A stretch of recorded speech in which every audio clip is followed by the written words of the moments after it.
আসসালামু আলাইকুম। কোনাল কিচেন বিডিতে আপনাদের স্বাগতম। আশা করি আপনারা ভালো আছেন। তো আমি আজকে আপনাদের তৈরি করে দেখাবো খুব সহজে বুটের হালুয়া কিভাবে তৈরি করা যায়। তো চলুন দেখা যাক কিভাবে আমি তৈরি করলাম। বুটের ডালের হালুয়া বানানোর জন্য আমি এখানে বুটের ডাল নিয়েছি 250 গ্রাম। আমরা যে ডালটা খাই খিচুড়ি রান্না করে সেই ডালটাই। তো আমি এখন এটা ভিজিয়ে রাখবো, 8 থেকে 9 ঘন্টা ভিজিয়ে রাখবো। আর যদি আপনাদের তাড়া থাকে তাহলে সেটাও আছে, এটা একটু হালকা গরম পানি দিয়ে ভিজিয়ে রাখতে হবে, তাহলে 3-4 ঘন্টাতেই হয়ে যাবে। ডালটা কয়েক ঘন্টা ভিজিয়ে রাখার পর এটা হয়ে গেছে ভেজানো। তো এখন আমি এটা সিদ্ধ করব। তো আমি একটা পাতিলে ডালটা দিয়ে দিলাম, এটা ধুয়ে নিয়েছি।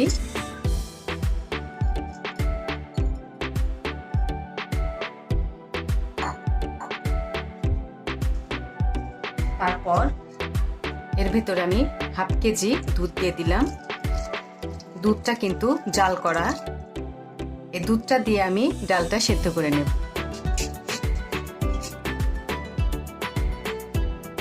বলক আসলে এইভাবে ঢাকনাটা উঠিয়ে নেড়ে দিতে হবে, এভাবে। তারপর আবার ঢেকে দিতে হবে।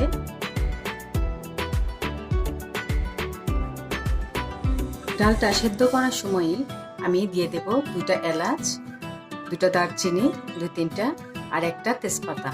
এটা আগেই দেওয়া দরকার ছিল, আমার খেয়াল ছিল না, তো আমি এখন দিয়ে দিলাম, সমস্যা নেই। এটা সেদ্ধ হয়ে গেলে আমি তেজপাতা আর এলাচ আমি উঠিয়ে ফেলবো।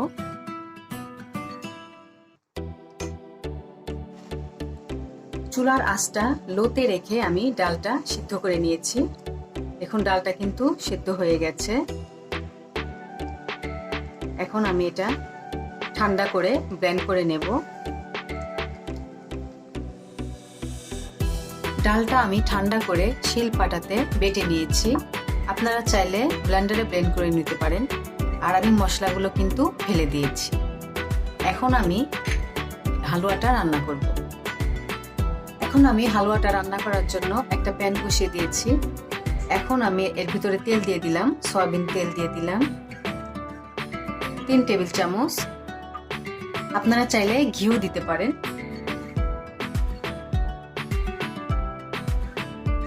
তেলটা গরম হয়ে গেছে। এখন আমি ডালগুলো দিয়ে দেব, ডাল বাটাটা।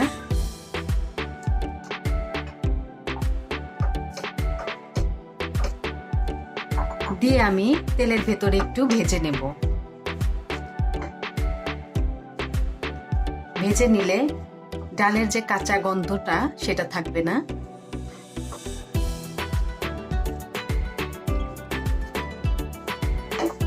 আমি 2 মিনিট ভেজে নিয়েছি তেলের ভেতরে। এখন আমি চিনিগুলো দিয়ে দেব। তো আমি 1 কাপ চিনি দিয়ে দিলাম। চিনিটা দিয়ে আমি আরো কিছুক্ষণ নাড়বো।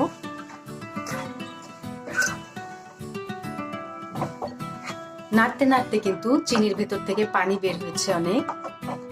এখন আমি এর ভেতরে দেব সামান্য একটু লবণ, সামান্য একটু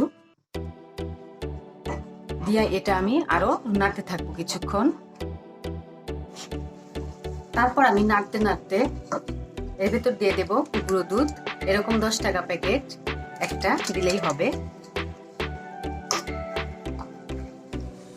এখন আমি এটা আরেকটু নাড়বো, মেশাতে থাকবো।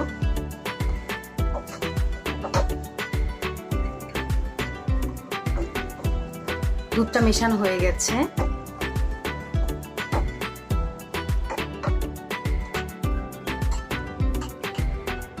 তারপর আমি দেব ঘি নামানোর আগে।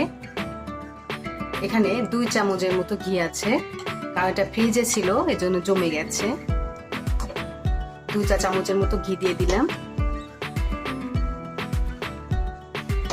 ঘিটা দিলে একটু বেশি ভালো লাগে।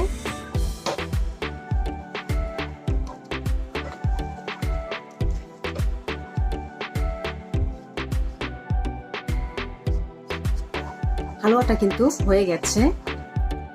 হালুয়া রান্না, বুটের হালুয়া রান্না কিন্তু খুব একটা কঠিন কাজ না, এটা খুবই সহজ আর খুবই মজাদার। তো আমি এখন এটা নামিয়ে নেব আর গরম গরম একটা প্লেটে ঢেলে নেব। এখন আমি এরকম একটা প্লেট নিয়েছি, প্লেটের গায়ে একটু ঘি মাখিয়ে দিলাম। তারপর আমি হালুয়াটা ঢেলে নেব।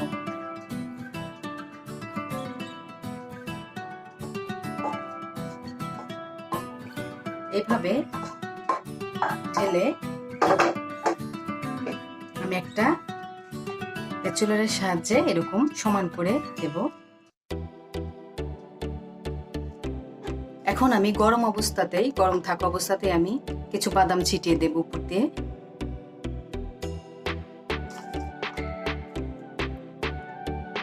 এটা দিতেও পারেন, নাও দিতে পারেন, ঘরে থাকলে দিবেন।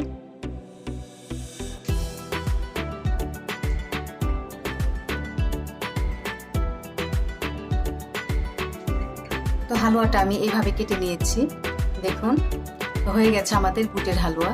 আমার রেসিপিটা যদি ভালো লেগে থাকে অবশ্যই আমার চ্যানেলটিকে সাবস্ক্রাইব করবেন। আল্লাহ হাফেজ।